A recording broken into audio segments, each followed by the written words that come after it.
Il arrive avec la nuit du petit matin, l'hôpital est encore endormi.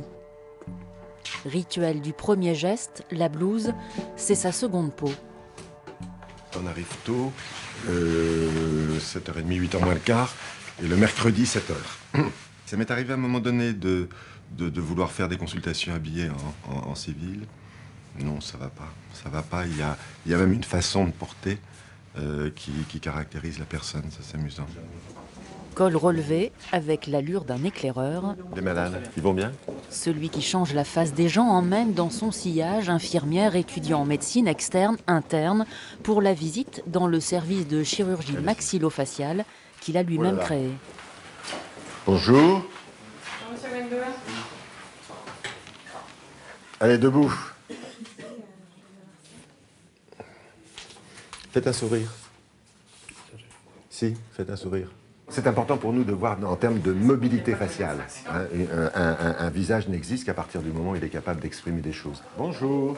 Les patients viennent d'être opérés de malformations ou de tumeurs au visage. Toujours le sourire. Certains sont défigurés à la suite de traumatismes, accidents de la route, bagarres, 1300 patients chaque année.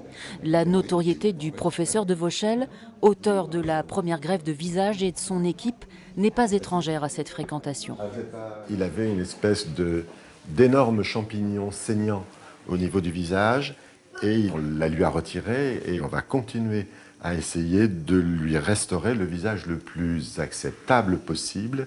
Nous, on est là simplement pour aider les gens à assumer effectivement les conséquences de cette espèce d'injustice épouvantable.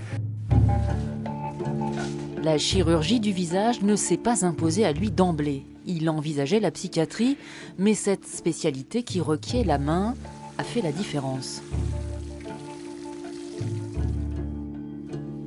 Il y a eu une appétence très tôt pour la chirurgie, le goût pour une chirurgie fine, précise, la maîtrise de la main. Et il y avait une dimension esthétique, incontestablement, mais qui remontait sans doute à des goûts pour le dessin. Manière de se couper du monde extérieur, il opère toujours en musique entre 800 et 1000 patients par an. C'est l'organe visage qui m'intéresse en tant que chirurgien. C'est peut-être cette espèce de goût pour le mystère qu'est le visage. Quand on regarde le visage de quelqu'un, il y a à la fois une lecture analytique, celle du professionnel, et puis peut-être une éducation à aller essayer de connaître ce qu'il y a derrière l'apparence du visage. Vous fermez l'œil. Réparer un visage s'étale sur plusieurs années, alors des liens particuliers se tissent. Oui. Vous savez que nous, on passe notre temps à faire du mal aux gens. Non. Le ton est bienveillant pour proposer aux patients défigurés par les tumeurs une chirurgie reconstructrice dans un combat qui n'est pas qu'esthétique. La priorité, ça n'est pas le visage que j'ai avec sa déformation, c'est est-ce que ma tumeur a disparu, est-ce que je n'ai plus de tumeur. C'est le crabe qu'il faut faire disparaître.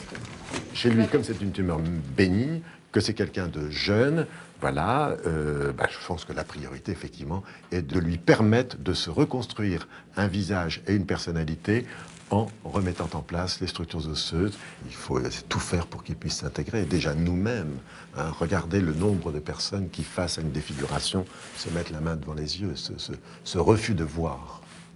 Le reportage est fini, je vous ai demandé d'apporter un objet qui vous tient à cœur. Quel est-il ?